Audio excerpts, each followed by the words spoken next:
This evening, your wife will arrive. You must go meet her." Jonas Callahan had never believed he needed a woman. But Nora stepped in, bringing laughter, steel, and eyes the color of flame, unsettling every old habit he clung to. On that winter night, fire cracked in the cabin, the space between them closing until breath met breath. Resistance gave way to yearning, silence to confession. "Allow me to kiss you," a trembling yet honest request, opening the door to a fateful night. In that moment, the rough-hewn cabin became a true home, and their first closeness revealed a love strong enough to thaw even the harshest winter. "She is on her way, and you will have to meet her. Do not think of running, Jonas. I have done my part. Now it is your turn." Martha Callahan stood with her arms crossed in front of Copper Creek's general store, her eyes sharp as a blade, her voice cutting like an order. A widowed woman of 40, she was not one for soft words, especially when speaking to her stubborn younger brother.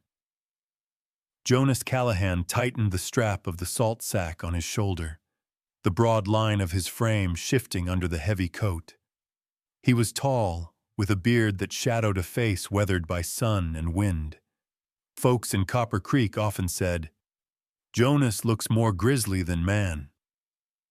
Today that grizzly stood silent, gray eyes locked on his sister without a word of protest. Inside him, something struck like quiet thunder.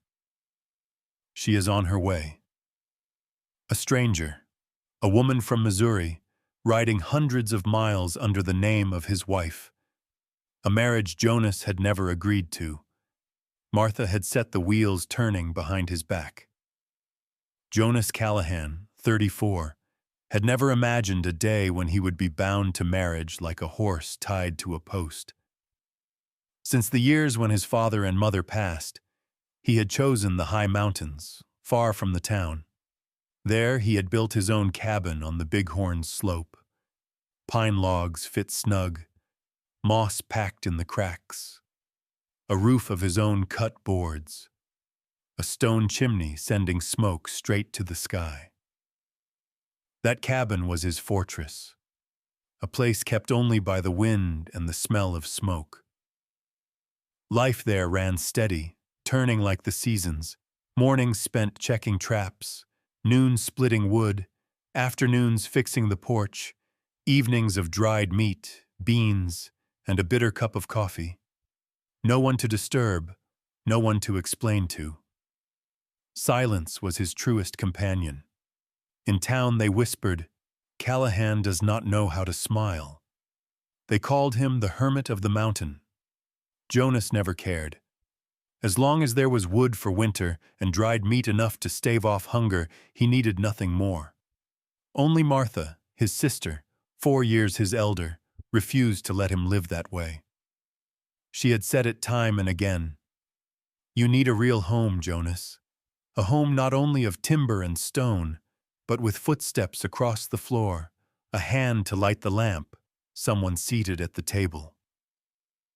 Jonas had always answered with silence. Silence to dodge reproach. Silence to hide the truth that in the long winter nights, he sometimes felt the cabin too wide, the fire too lonely. But silence never won against Martha. "Do you hear me, Jonas?" Martha pressed, snapping him back to the present. "This afternoon, the stage will reach Copper Creek, and on it rides the woman who has agreed to be your wife.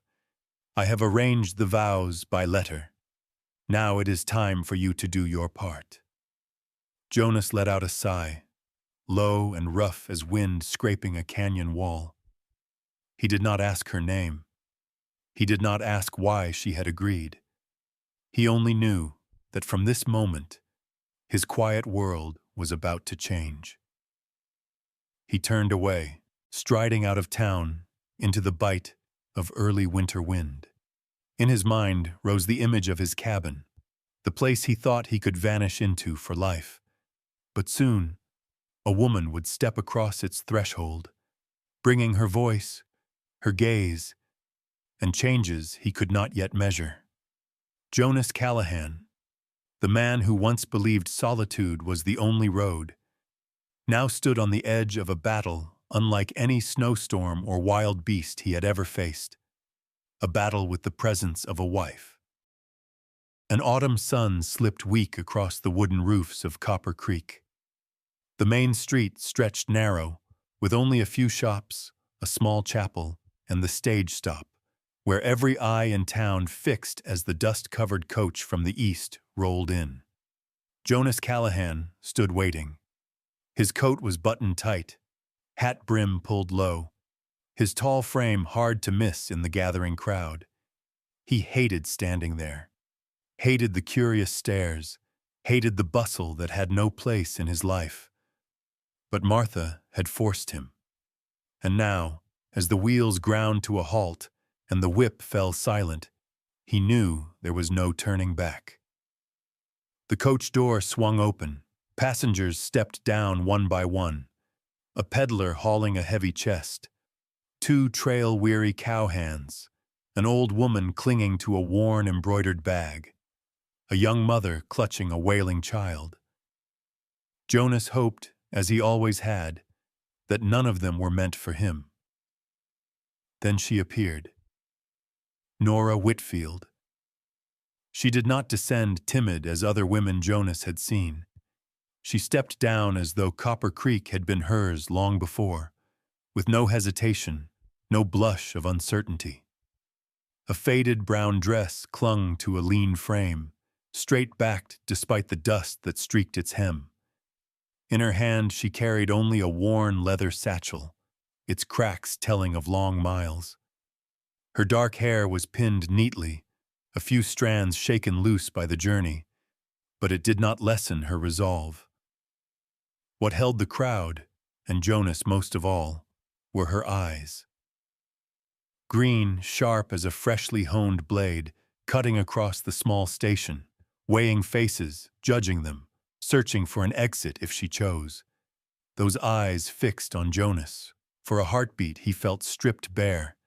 The shell he had built over years split open. A man of the mountains, hidden from society, suddenly small before a woman who had arrived with nothing but a satchel in her grip. Nora walked straight to him. Her voice cut through the air. No greeting, no pleasantry. "I am Nora, your wife." Jonas lifted his hat, more habit than welcome. He opened his mouth, groping for words, then stalled. He had never prepared for this moment. "Ma'am," he began. Nora cut him short, her tone unbending. "Do not call me some fragile blossom. I rode 600 miles to get here, and I will not pretend this is some storybook. Your sister wrote plainly. I know exactly what this marriage requires." From a distance, Martha smiled, satisfied. Jonas stood still, his heartbeat rougher than usual. Nora tilted her head, her gaze sweeping him as one might appraise stock before an auction. "Taller than I thought. Broad shoulders, too. Means you can work the mountain. Good." Jonas was left wordless. Most women around him had been either timid or too eager to fill his silence with chatter. But Nora stated plain facts, then moved forward. In that instant he knew. The storm had broken. Copper Creek's air grew heavy as the pair faced each other. Townsfolk whispered, eyes following. Nora paid them no mind. She hitched her satchel, turned, and said simply, "Let us go. I want to see the cabin your sister wrote about." Jonas reached for the bag, courtesy outweighing resistance. He felt its weight, more than clothing. It carried the whole life of a woman who had chosen to leave her past behind. He stepped first toward his wagon, each stride heavy with the knowing that his fortress of timber and stone had cracked the moment Nora Whitfield set foot in Copper Creek. As they climbed into the rig, Jonas glanced at her. She sat straight, eyes still bright as steel, though a trace of weariness touched the corner of her gaze. The long road had taken its toll, yet instead of showing weakness, she tightened her grip on the satchel and stared at the mountains, as if already braced for whatever lay ahead. Jonas took the reins, snapped them lightly. The wagon rolled from town. Behind them, Copper Creek hummed with talk. Ahead, the dirt road climbed straight toward the mountains. Autumn winds swept yellow leaves in circles. Clouds gathered thick over the high ridges. Winter was coming, and with it, the presence of a woman unlike any he had ever met. Her bare introduction, "I am Nora, your wife," still rang in his ears, both sentence and beginning. Tonight, in a cabin once filled only with wind and crackling fire, there would be footsteps, breath, and those green eyes fixed squarely on him. Jonas Callahan, hermit of the mountains, had crossed a line he once swore he never would. The wagon jolted hard along the dirt road, horses blowing heavy as they strained up the slope. Jonas sat to the left, hands tight on the reins, eyes fixed on the rutted trail. Beside him, Nora sat straight-backed, arms wrapped around the satchel in her lap. Neither spoke. Only the grind of wheels over stone and the wind tearing through the tall pines filled the silence. From Copper Creek to the cabin was near 2 hours, and with every mile the land grew wilder. First came scattered homesteads, a few cornfields already cut down, then only bare hills and deep timber. The autumn sky darkened, gray clouds gathering against the ridges, promising a cold wind soon. Jonas knew each bend, each washout, but he kept quiet. He had no words for the woman beside him, the one who had introduced herself with blunt certainty. "I am Nora, your wife." Out of the corner of his eye, he saw her steady, dress worn, face lined with the fatigue of long travel, yet a hard strength ran through her. Those green eyes stayed on the road ahead, sometimes lifting toward the dim outline of the mountain, as if measuring the place she would soon call home. At a narrow stretch between rock walls, the wind came sharp. Nora clutched her shawl, dark hair breaking loose, whipping across her cheek. Jonas half turned, ready to reach, then stopped himself. Instead, he slowed the team, guiding them careful over the rough grade. "How far from town?" Her voice cut the long silence. 8 miles, Jonas answered short. "Nearest neighbor?" "Abner Pike, 3 miles north." "You ride to town often?" "Once a month. Less in winter." She nodded, no more questions. But Jonas knew she was fixing each word in her mind, mapping the land. For the first time, he felt the cabin might grow smaller, not from its size, but from the presence of a woman whose eyes measured everything. At last the final trail opened, a narrow track through pine and rock, another half-mile. Jonas gave a low whistle. The team surged, wheels jolting over stones. Nora made no complaint, only tightened her hold on the satchel, face unmoved. Then the cabin appeared. It stood quiet on the mountain's shoulder, set in a clearing. A block of weathered timber rooted deep. Thick log walls, heavy plank roof, a stone chimney rising tall. Not pretty, not fine, but carrying the plain strength of sweat and years. Jonas had set every log, laid every stone. To him it was proof he could build a whole world with his own 2 hands. The horses halted at the porch. Jonas stepped down first, hand offered.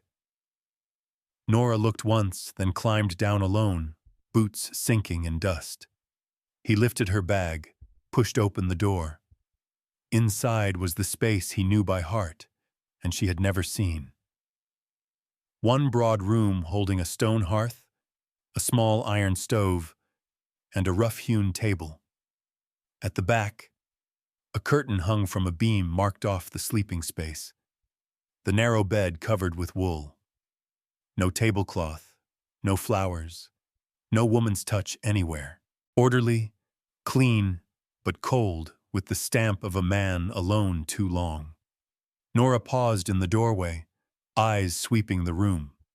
She set her bag down, walked slow, fingers brushing the smooth tabletop, lingering on the bare shelf with its few bowls and tin canisters.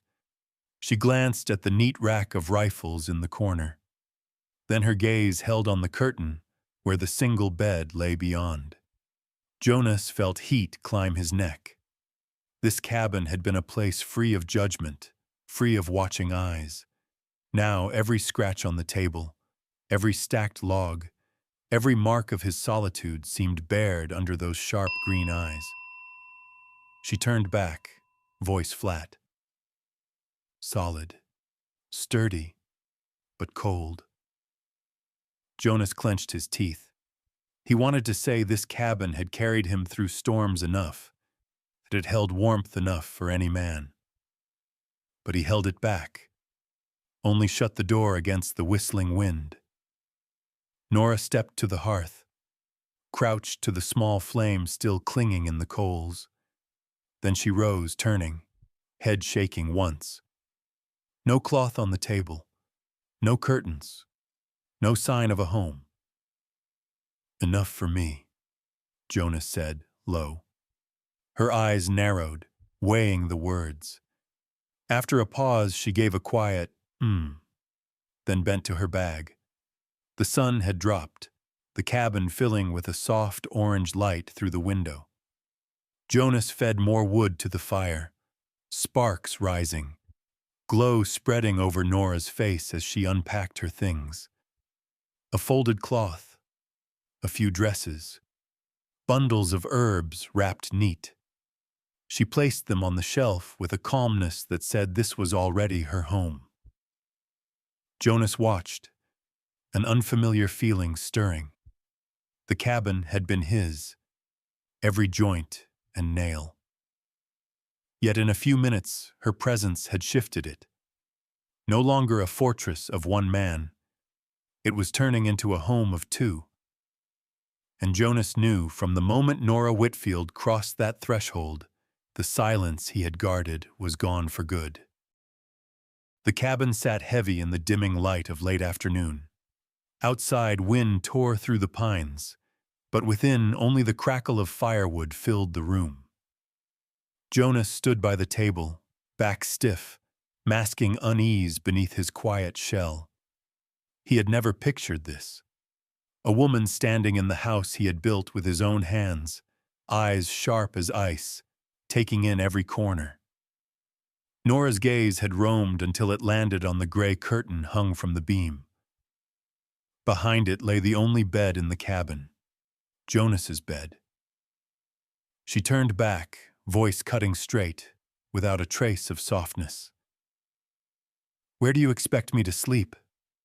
The question split the silence like an axe into dry wood. Jonas faltered.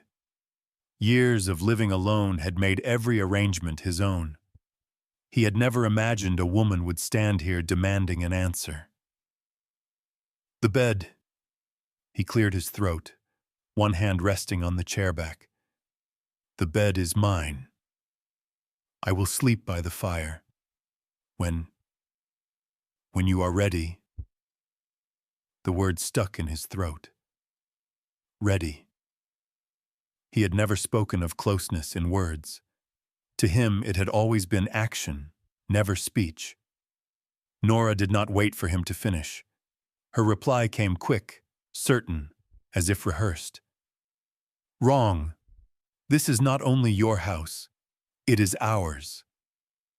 Firelight leapt in her eyes, making them flare brighter. No blush, no pause. Only a plain claim to her place in this space. Jonas felt the heat rise in his neck. He had faced bears, storms that split the trees, yet here he was unsettled by a woman who, within hours, declared equal ground in a home he had raised alone. She wasted no breath waiting for his answer. She dragged her satchel to the curtain, set it by the bed, then turned, arms crossed. "I am not a lodger. I did not come here to sleep by the hearth like a beggar. You may think this marriage is a bargain, but from this day we share space and burden. I have no habit of standing aside." Her words fell like nails driven into the cabin floor. Jonas felt the planks shift beneath his boots, not from the mountain, but from the weight of her certainty. He drew breath, ready to say the cabin had been enough for him, that he had needed no one, that Martha had forced it all. But silence held him. For in Nora's eyes burned something he could not dismiss. Resolve, cold and unyielding, far from the foolishness of others who had passed through his life. They faced each other, a few steps apart. The fire behind Jonas cast his shadow long. Nora stood firm, her figure sharp and steady. Between them, a space crowded with words unspoken. Jonas gave a slow, heavy nod. "Fine," he said, voice rough. "Ours." It was no full surrender, only the admission that the battle had begun. That night, they shared their first meal beneath his roof. Jonas boiled beans with smoked meat, the same fare that had carried him through winters. Nora sat across, watching every movement. When the bowl was set before her, she tasted once, offered no comment. The silence between them was not the old, quiet Jonas knew. It was thicker, pressing, as though waiting for a spark. He found the beans harder to swallow than ever before. Nora ate steady, her eyes still circling the room. When the meal was done, she rose, brushed her skirt, and walked straight to the bed. No glance for permission, no second look. She drew back the curtain, set her satchel down, then turned. "Tomorrow I will go to town. This cabin needs more than what you have." Jonas opened his mouth to argue. 8 miles was no simple matter, but closed it. The line of her back, slim but straight, told him she was not one to bend. Night fell. Wind pressed hard against the roof, the pines outside groaning. Jonas lay on a blanket near the hearth, listening to the even breath of Nora drifting from the bed. For the first time in years, the cabin held more than one. He turned his back to the fire, eyes open in the dark. He could not name what stirred in him, anger, worry, or some stranger feeling. Only this was clear. A woman had claimed, with steady words, "This is our home," and he had not refused her. Outside, the first snow of winter began to fall, and with it, the deepest trouble of Jonas Callahan's life took root. The first morning after Nora stepped into the cabin, dawn broke in a pale blue glow through the glass pane, catching specks of dust afloat in the air. Jonas was used to waking in absolute silence, only the whistle of wind in the trees and the groan of timber in the cold. But today that silence was pierced by new sounds, the faint clink of pans, the smell of butter melting, and the rich scent of coffee filling the room. Jonas pushed up from the blanket near the hearth and found Nora at the iron stove. Her brown dress was plain but neat, her hair pinned, hands moving quick as she turned batter in the pan. On the table, the coffee tin, set on the left for 8 years, was now on the right, beside the salt. A small change, yet it stopped Jonas cold. "Easier to reach there," Nora said, without turning, as though she had read his thoughts. Jonas gave no reply. He sat at the chair, gray eyes steady on her movements, his scarred hand tightening into a fist on his thigh. He had always known where that tin sat, even in the dark. Now it wasn't there. Breakfast came.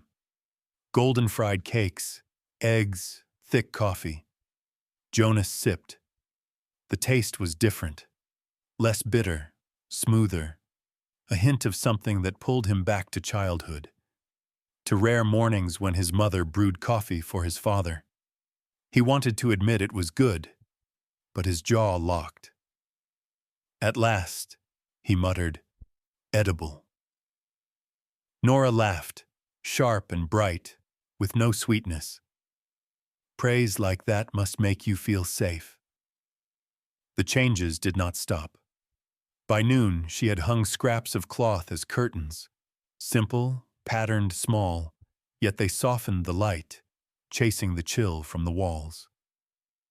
Jonas said nothing, though the cabin felt painted without his leave. That evening she rearranged the shelves, moving tools and tins to her liking. Jonas returned from the woods to find his order unsettled. He stood a long while, then turned away, quieter than before. Nora offered no explanation. She acted as though the cabin had always belonged to them both. On the third day, she wrapped a shawl and walked down the slope without a word. Jonas frowned but did not ask. She returned at dusk with a band of Abner Pike's children, 3 miles north. They tumbled across his porch, the youngest squealing with delight in Nora's arms. Jonas leaned against the post, face hard as stone. He had never allowed such noise in his yard. But Nora laughed, hair wild in the wind, eyes alight as she spoke with them. "You will not greet the neighbors?" she asked, pulling a child back before it climbed the step. "They know me," Jonas growled. "I need no greeting." "No," Nora said, her gaze steady. "They know a hermit. Now they will know a husband." The words lodged deep. Jonas turned away, back into the cabin where silence at least still belonged to him. That night, the cabin was heavier with quiet than usual. Nora stitched by lamplight, her shadow flickering on the wall. Jonas sat near the fire, sharpening his tahta, hunting knife. Neither looked at the other, yet the room felt tight, as if too small to hold them both. He felt every change she had made. The coffee tin moved, the curtains swaying, meals tasting different, the echo of children's laughter at the porch. Each small thing cut into the life he had built as his shield. And yet, under it all, another part of him stirred. A part he hardly trusted. A part that recognized a warmth creeping into the cabin he had not known he was missing. Nora tied off her last stitch, raised her eyes, and met his. No words passed, but in her green gaze Jonas saw a challenge laid plain. He knew then this was only the beginning of a long fight, between a mountain hermit clinging to solitude and a woman determined to make this place a true home. By the 4th day, silence in the cabin was no longer Jonas's refuge. It had become a battlefield. At dawn, Nora was already moving, scrubbing the table, shifting the iron pots, sweeping the ashes from the hearth. Jonas sat on the bench, jaw tight, shoulder muscles bunched under coarse cloth, watching every change press him further from the ground he knew. When she set a bowl of hot oats before him, he lowered his head and ate.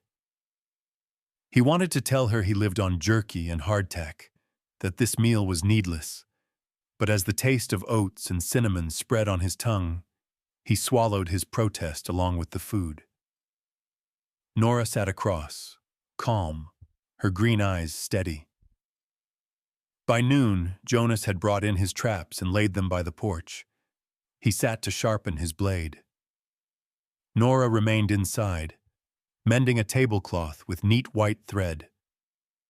The air between them was the gap of 2 worlds. Then her voice struck, cold and cutting as wind off stone. You do not live, Jonas. You hide. That is not strength. That is cowardice. The word fell sharp as steel on rock. Jonas's gray eyes flared. Coward. It hit like a fist. He had faced grizzlies, crossed whiteout storms, buried kin with his own hands. Yet no one had ever thrown that word at him. Breath heavy, chest rising, his scarred hand dropped the knife. Jonas stood, stepped hard toward her. Nora stiffened but did not retreat. Her green eyes met his, proud, defiant. He stopped close, so close she could hear the drum of his heart. Instinct overran thought. His hand seized her shoulder, pulling her in, and his mouth crashed against hers in a kiss born of anger. Not tender, not gentle. It was the strike of days held tight, rage, defiance, and a hunger Jonas had never named. Nora's eyes flew open, her hand pressed against his chest, not to draw him closer, but to resist. In her look was shock, fury. Jonas saw it, released her, staggered back, breath harsh, face burning as though caught in sin. The cabin thickened with silence, wind howling against the walls. Nora touched her lips, eyes fixed on him, blazing and bewildered both. Jonas turned away, stiff as timber, trying to master himself. At last, his voice came rough, clumsy. I do not know any other way to quiet you. Nora's lips trembled, her gaze fierce. But she gave no outburst. She turned her back, bent again to her sewing, hand steady though the cloth quivered. Jonas stood in the center, the fortress he had built now a cage of breath and unyielding stares. He dropped into the chair, fists clenched, heartbeat hammering. It was no longer anger alone. He had tasted Nora's breath, felt the fire in her body, and now silence was more unbearable than any storm. That night they ate in tension. Jonas chewed on dried meat. Nora spooned soup, eyes down, neither looking at the other. Yet both knew a line had been crossed. Jonas lay near the hearth, staring at the beams above, Nora's words echoing. You do not live. You hide. That is cowardice. Behind the curtain, Nora clutched her blanket, lips still burning. Her heart beat wild, and she could not tell if it was fury or something else stirring. Between them, the fire leapt higher, as if fed by the unspoken strain swelling inside that cabin. Between a brooding hermit and a woman bent on breaking every wall he had built. In the days after that fierce kiss, the cabin settled into a strange half-tension, half-truce. Jonas and Nora never spoke of it. They ate at the same table, worked beneath the same roof, yet their eyes slid away, as though one glance too long might set loose the fire they had forced back. Jonas grew more silent than ever. He lingered longer in the woods, setting traps, splitting logs, finding any task to keep his hands from remembering the heat of Nora's breath and the blaze in her eyes. Nora buried herself in the cabin, sewing, ordering the shelves, tending each small detail. But sometimes, when Jonas's back was turned, her gaze lingered, as though she too did not trust what stirred inside her. That evening, the wind whistled through the pines. Snow dusted white against the window panes. Jonas laid a sack of flour he had hauled from town upon the table. Nora rolled her sleeves, preparing supper. She mixed dough, brushing back a stray strand of hair, leaving a pale streak of flour on her cheek, unknowing. Jonas sat near the hearth, honing his hunting knife, but his eyes strayed to her moving at the stove. A sound reached him, the low ripple of Nora's laugh when the doe clung too stubbornly to her hands. Against every fight in him, the sound tapped a rhythm in his chest. He set the knife aside and stepped near. When Nora bent over the doe, he saw the white mark bright on her cheek. Without thought, he raised his rough hand, brushed it away with a touch. Nora stilled. Her green eyes lifted to his gray. For a breath, the cabin was so silent, Jonas heard not only the fire's crackle, but the drum of his own heart. Their eyes no longer sparked with anger or challenge. They carried something else, expectation, a thin edge ready to be crossed. His hand lingered at her cheek. Hers did not move to push it away. Her breath came quicker, but she stood steady. The air thickened, pressing hot. Jonas leaned closer, his mouth just short of hers, and in her eyes, for the first time, he saw no resistance, only a softness, fragile as snow about to melt. Then the door slammed wide. Cold wind burst in, snow swirling. Jonas stepped back. Nora jerked around. Framed in the doorway stood Abner Pike, cloak rimed in frost, face drawn, eyes wild. "Jonas, thank God you're here!" His voice broke, ragged. "It's Tommy. He's fallen through the ice. I pulled him out, but he's near frozen, lips blue. I don't know what to do. Can she—" His eyes shot to Nora, pleading. "Can she help?" The moment shattered. Nora grabbed the cloth satchel always at hand, her herbs, bandages, small vials from Missouri. She threw on a wool scarf, voice steady as stone. "I'm coming. Bring blankets, Jonas." Jonas didn't pause. He snatched 2 thick wool throws and followed. In seconds they were all rushing into the dark, leaving the cabin's fire burning alone. The night was black, snow piling underfoot. Horses pounded hard down the slope, steam flying from their nostrils. Jonas gripped the reins, eyes straining against the storm. Abner sat behind, hands shaking, whispering prayers. Nora clutched her satchel, gaze locked forward. No fear, only resolve. And Jonas knew then, her steel was not only to challenge him, but to face the raw dangers of the frontier. At Abner's house, the door was flung wide, heat spilling out. But inside, fear hung thick. 8-year-old Tommy lay bundled in blankets, shivering, lips purple, breath shallow. Nora dropped to her knees at the bedside, opening her satchel. Her words came firm and quick. "Abner, heat more water. Jonas, stoke the fire, heat stones. We can't shock him, warm him slow." Jonas asked nothing. He piled wood high, fire roaring, filled cloth with hot stones, set them where she pointed.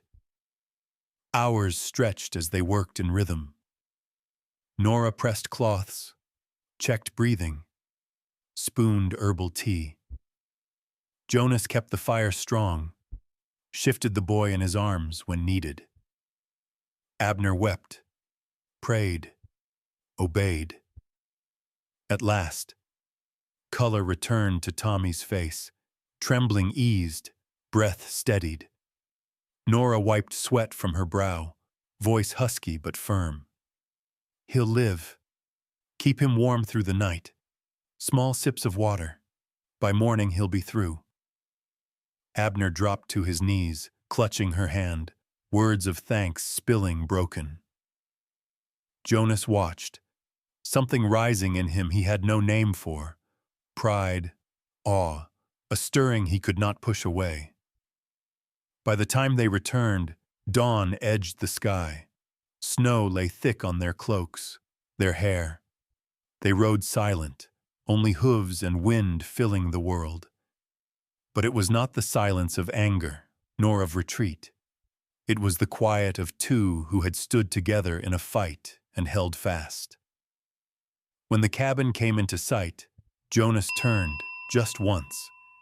Nora sat straight, eyes weary but bright, still far away with the boy she had saved. And in that fleeting glance Jonas felt it. A new cord had tied them. Not forged by a furious kiss, nor by clashing words, but by trust, earned in the crucible of peril. Abner's cabin was smaller, rougher than Jonas's. Yet that night, its fire burned like the heart of a battlefield. Outside, wind whipped the walls, snow buried the sill, but inside, all breath and hope circled the frail chest of an 8-year-old boy shivering under blankets. Nora sat close by the bed, her small but steady hands checking brow and wrist, changing warm cloths. Sweat ran down her face, strands of dark hair stuck to her cheek, but her eyes stayed sharp, commanding. Every move came sure, with no falter. "Hot stones, Jonas?" Her voice was low, urgent. "Here." Jonas set them at once. He had driven the fire high, his skin flushed red from the heat, yet he kept feeding logs, lifting stones from the blaze, wrapping them in cloth, laying them where she directed. Hours passed without complaint, without delay. They worked as though they had trained for years, Nora giving orders, Jonas carrying them out, and often not even that. Just a glance and he knew what she needed. Abner sat trembling near the door, bony hands locked in prayer, tears streaking his cheeks. He did not know what to do, only that these two strangers moved like one machine to hold his boy from death's grip. By gray dawn, Tommy stilled. The shivering ceased, breath grew steady, lips lost their blue. Nora brushed damp hair from his brow, whispering, "He's through. The boy will be through." Abner broke down, clutching her hands, his thanks spilling ragged and hoarse. Jonas stood behind, watching, a strange warmth spreading in his chest. He could not remember when last he had seen someone place such trust and gratitude in Nora. She turned, eyes hollow with sleepless hours but still lit within.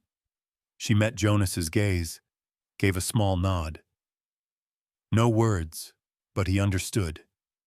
A pact had been made, unspoken, yet stronger than vows. They left Abner's house in full daylight.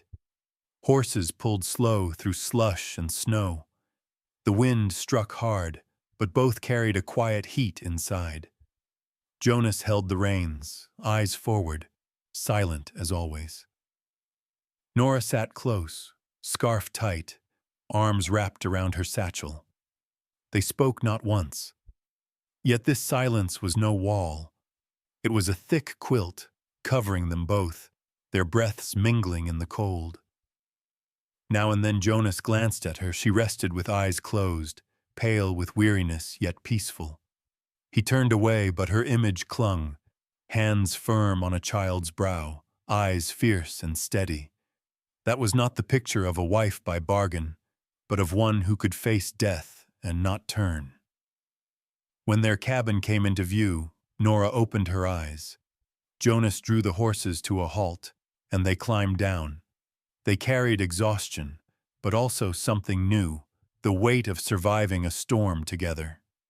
Inside, the fire had died. Jonas crouched to raise it again. Nora hung the kettle, hands shaking faintly with fatigue.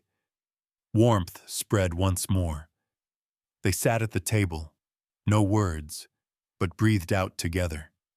Jonas turned the wooden cup in his hands, voice low, rough. "You did well." Nora lifted her eyes. For the first time since she had come, her gaze softened, almost surprised. She answered, quiet but firm, "We did well." The simple reply stilled Jonas. In her eyes they were now a we, not you and I, but two souls carrying the same fight. That night, as they readied for sleep, The cabin no longer felt the same.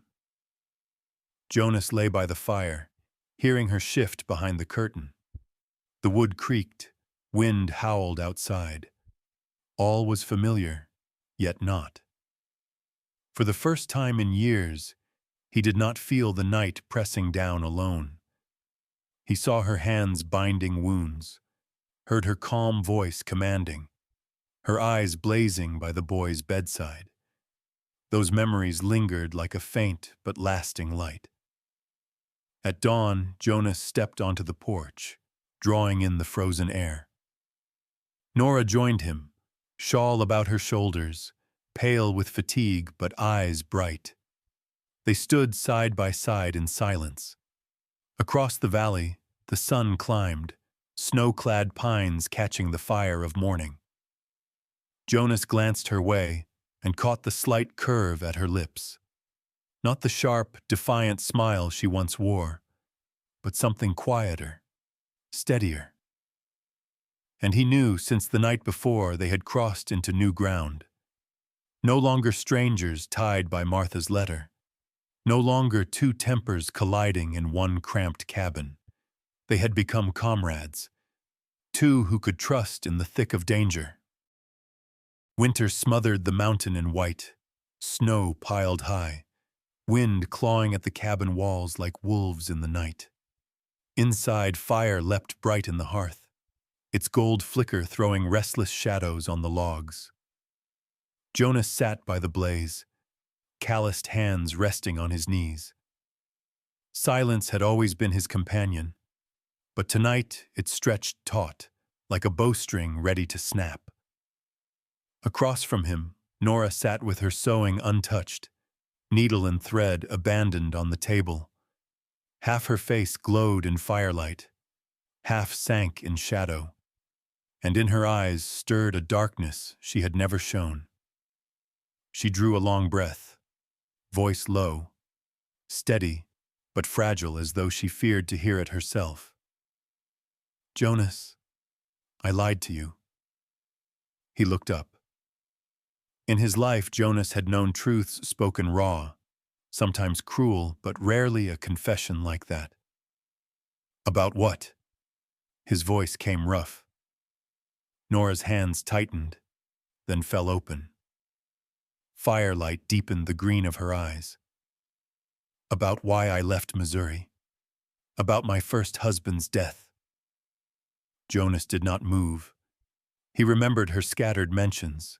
A man named James, a horse accident, always vague, never more.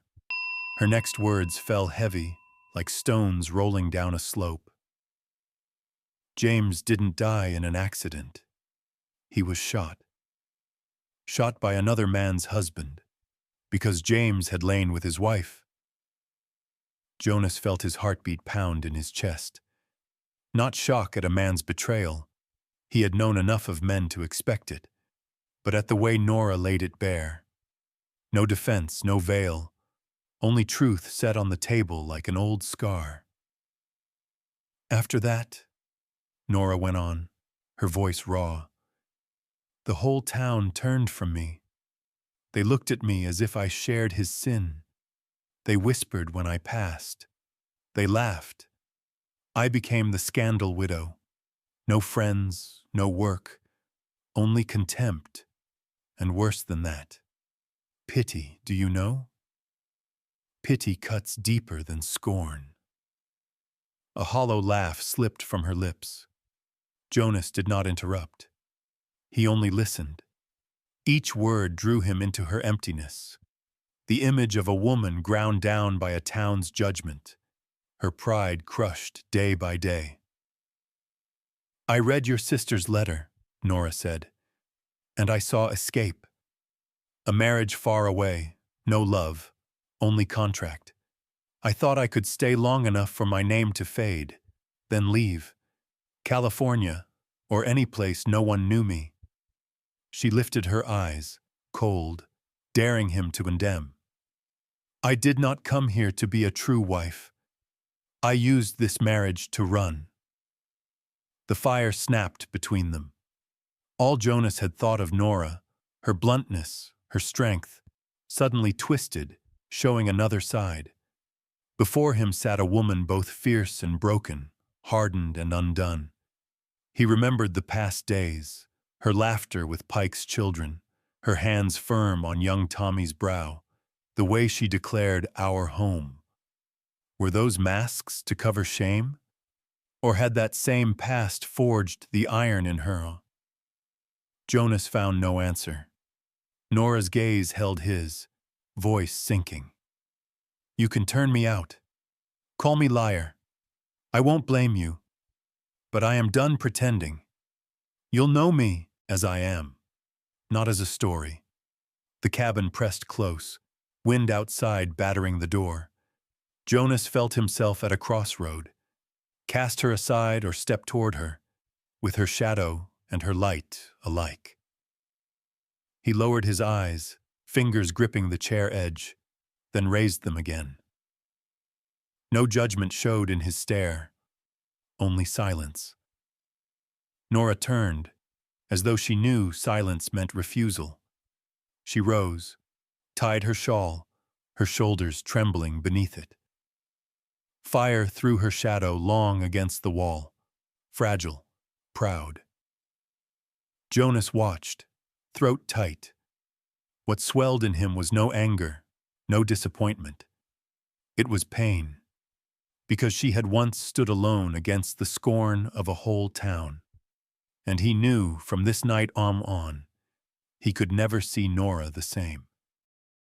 Firelight washed over Jonas's face, carving deep the lines of a man who had spent his life in solitude. He drew a breath, long and heavy, as though gathering a courage he had never before needed. Nora, his voice caught, rough with strain. All my life I've never spoken words like these. I've lived with mountains, storms, silence. Women came and went, and I never asked one to stay. But with you, it is different.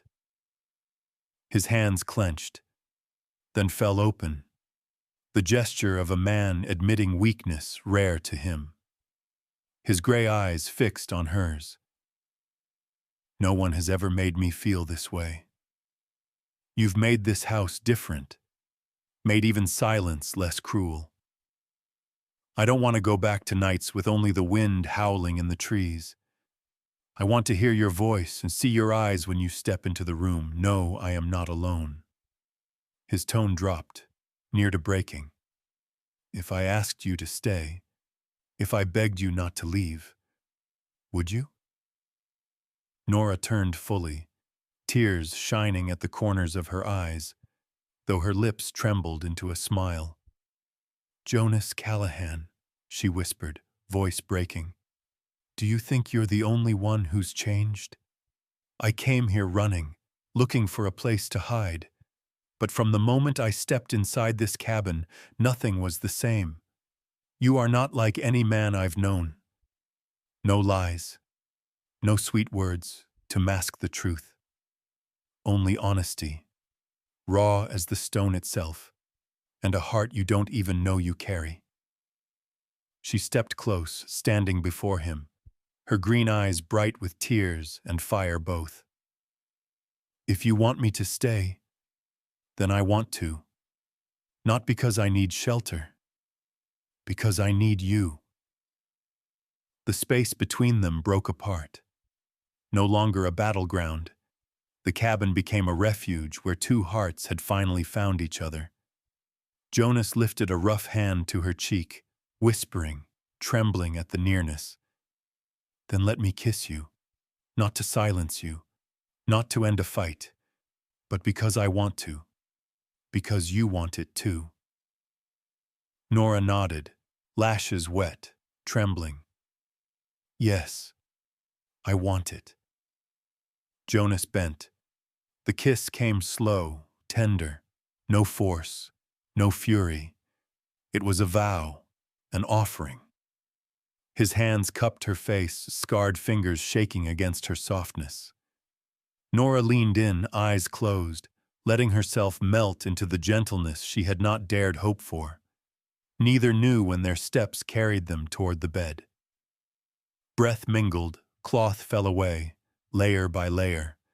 Jonas's large hands were clumsy, unused to such care, but always he paused, waiting for her eyes, her nod. "Are you sure?" Nora whispered, voice shaking. "Sure," Jonas rasped, "but only if you are too." Their eyes met, and that was answer enough. What followed was no longer two strangers fumbling, but two souls meeting after years of absence. That night, the cabin knew no silence. The wind outside became backdrop to the sound of breath, to murmured words, to the union of bodies long starved but long restrained. They came together not to claim, but to choose. Nora wrapped her arms around him, head against his chest, listening to his heart drum steady. Jonas held her close, the emptiness in him filling piece by piece. When the fire burned down to coals, they lay wrapped beneath wool. Jonas slept deeper than he could recall. Nora shifted once, whispering into the dark, "Thank you for not leaving me." Jonas pulled her nearer, answered rough but sure, "Never, not ever." The word arrangement died that night. What remained was marriage, not in ink, but in flesh, in trust, in choice. By dawn, thin light crept through the curtains. Nora woke first, found Jonas turned toward her, his face at peace, lips touched with the ghost of a smile. She brushed his cheek, felt the rough stubble, then drew her hand back. But Jonas stirred, caught her fingers, held them. "Our first morning," he murmured, low, warm. Nora smiled, the kind of smile Jonas knew he wanted to see all his days. That day, the cabin was changed. They cooked together, worked side by side, spoke of hunts and winter stores. No more quarrels over tins of coffee or curtains. Only shared glances, wordless agreements. Jonas stepped out onto the porch, gazed at the snow-clad forest, then turned. Inside, Nora sat at the table, hair falling loose, her face serene. And Jonas knew the truth. This life, small, tangled, fragile, was what he had been waiting for all along. And for the first time, Jonas Callahan no longer feared trouble. Trouble had a name, a face, and had whispered to him all night. Outside, winter laid its heavy veils of snow across the mountain, erasing every path in white. The wind howled through the pines, clawing the cabin walls like a pack of strays. But inside, things were no longer the same. Silence was no longer a suffocating companion. Gone were the nights Jonas sat alone, letting emptiness swallow him whole. Now the cabin breathed with new life, the clink of spoons against pots, the swish of fabric as Nora sewed, the sudden laugh when she teased him for his rigid habits. And at night, instead of loneliness, there was warmth, a body pressed close, arms wrapped tight, breath rising and falling against his own. After that first night they came together, life turned on a new course. Breakfast was no longer jerky and bitter coffee. Nora filled the rough-hewn kitchen with scents of fried cakes, fresh bread, steaming stews. Jonas, hardened by years of austerity, fumbled at first for words, but soon learned to let one slip. Good. One word, enough to draw from her a smile brighter than 1,000 pretty speeches. They worked side by side. Jonas still checked traps, split wood, patched the roof. But he no longer returned to silence. He came home to Nora bent over the stove, her black hair loose in firelight, or seated by the window, reading aloud from some old book he'd left gathering dust. Evenings by the hearth grew into longer talks, at first halting, then deep. Nora spoke of her dream to expand the fur trade, more than barter, but a name known in town. Jonas frowned at such ambition, then silently turned it over in his mind, weighing how it might be done. One night she spread paper on the table, sketching her thoughts. Jonas, clumsy with pencil, watched her with such focus that she laughed, asking if he understood. He nodded, answering only, "Enough to know I won't stop you." And to her, those words meant more than assent. Outside, the cold grew fiercer. Inside, the warmth grew stronger. Jonas found himself listening for new sounds. Nora humming over the pot, whispering before sleep, even her scolding when he left tools astray. Each of them, to his surprise, was easier to bear than the silence he once prized. Every night, as the fire sank low, Jonas pulled her close, burying his face in her hair, catching faint soap and wood smoke. The fear she might leave still lurked like a shadow, but each tightened hold was his way of saying, "At least tonight, she is here." One morning he stepped onto the porch. Snow lay thick, the valley blazing silver under sun. From inside came Nora's laughter, clear, ringing. Jonas stood smiling to himself, realizing he had never found winter so beautiful. Day by day, they found rhythm. His steadiness met her fire. His solitude bent to her resolve. No longer strangers clashing, they became pieces fitting together. The cabin, once only a shelter, was now a home. Jonas had believed himself born to solitude. Yet every time Nora laid her hand on his shoulder and said, "We," he knew a different truth. He no longer lived only for himself. When snow fell so deep they could not descend for a week, they cooked stores, mended clothes, read aloud, and held each other long by the fire. No townsfolk, no neighbors, no one between them. Only two souls, their love fierce enough to turn winter into the sweetest season of Jonas Callahan's life. At night, listening to her steady breath, Jonas whispered words he had never spoken. "This is living." The storm raged outside, lashing snow against the walls, but within, warmth glowed where no gale could touch. One afternoon, returning from the traps, Jonas carried a silver fox across his shoulder, snow crusted on his coat. Inside, he found Nora cutting squares of old cloth on the floor, piecing a patchwork quilt. "For what?" Jonas asked, brushing snow from his shoulders.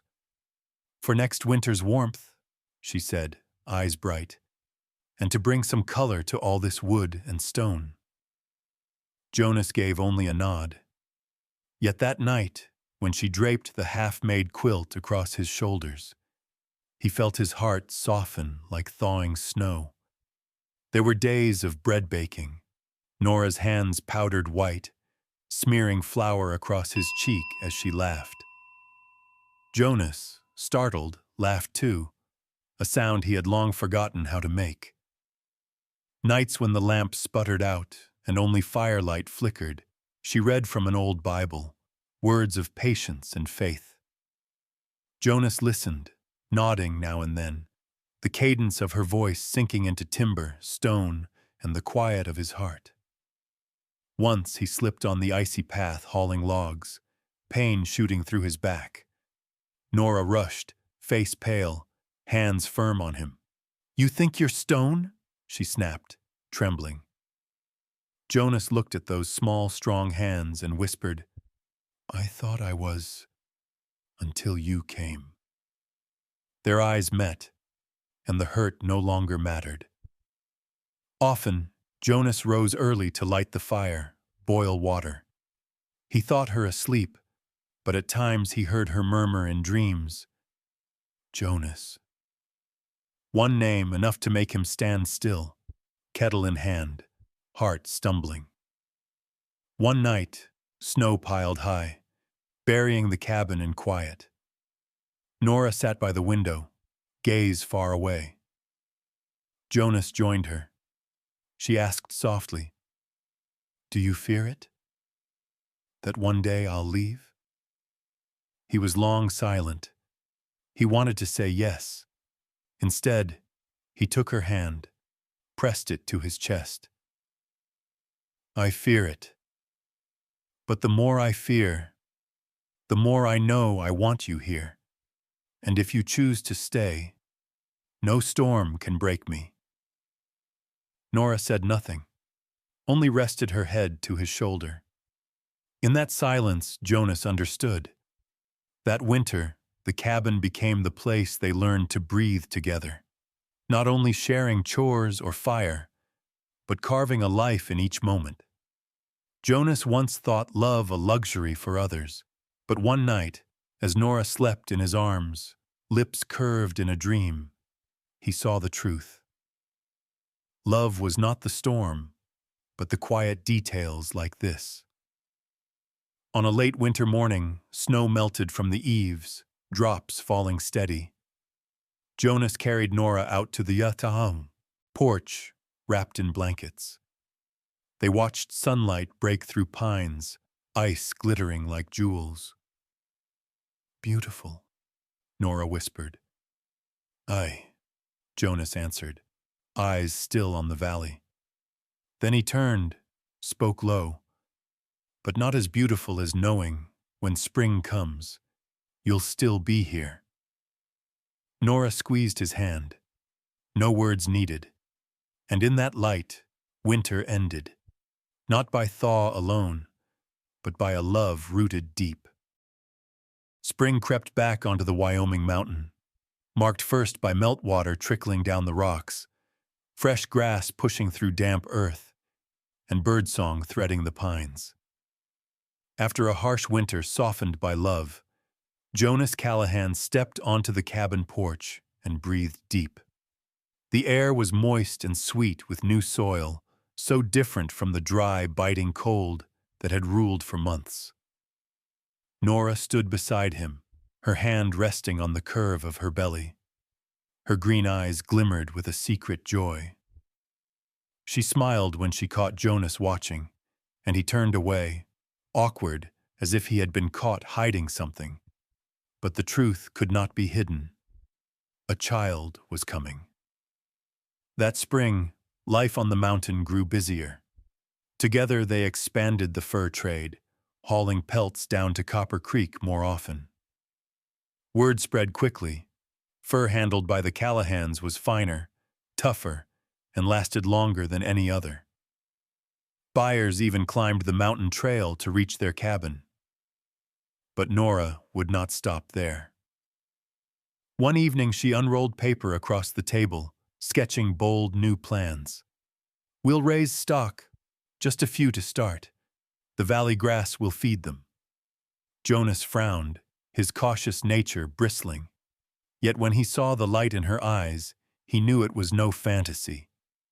She was looking to the future, not only theirs, but the child's. So they built fences, repaired a shed, readied pasture. Their hands blistered, their backs ached. But each evening when Nora brought water and laid her warm hand on his shoulder, Jonas felt the work turn into something else, a pride he had never known. By summer, their first small herd grazed in the valley. Jonas stood on the porch, arms folded, watching them with a slow nod. Nora sat in the doorway, both hands on her belly, her eyes following the cattle below. That sight, stock in the meadow, the cabin on the slope, and the woman he loved awaiting their child, swelled Jonas's chest near to breaking. He was no longer merely enduring. He was building. When December came and snow thickened, Nora's time arrived. Jonas raced down the mountain for a midwife, but the frozen trail forced him back empty-handed. Fear gripped him harder than any storm or beast he had faced. Yet in pain, Nora clasped his hand, her eyes blazing. "You're enough. I trust you." And then, through the roar of wind and crackle of fire, a cry rang out. Jonas looked down at the small, fierce miracle in Nora's arms, eyes opening green as spring shoots. "A daughter," Nora whispered, trembling with exhaustion and joy. "We'll call her Martha, for your sister. Without her, we'd never have come to this day." Jonas bent, kissing Nora's brow, then the child's. Gratitude surged. What he had once thought his greatest burden, this woman stepping off a coach with a troubled past and defiant eyes, had become the greatest gift. In the months after, the cabin filled with new sounds. A baby's wail, Nora's lullabies, Jonas's awkward laughter as he cradled the tiny life in clumsy hands. Many nights he sat by the cradle, watching firelight flicker over her face, seeing himself in her mouth, Nora in her eyes, and the future in each fragile breath.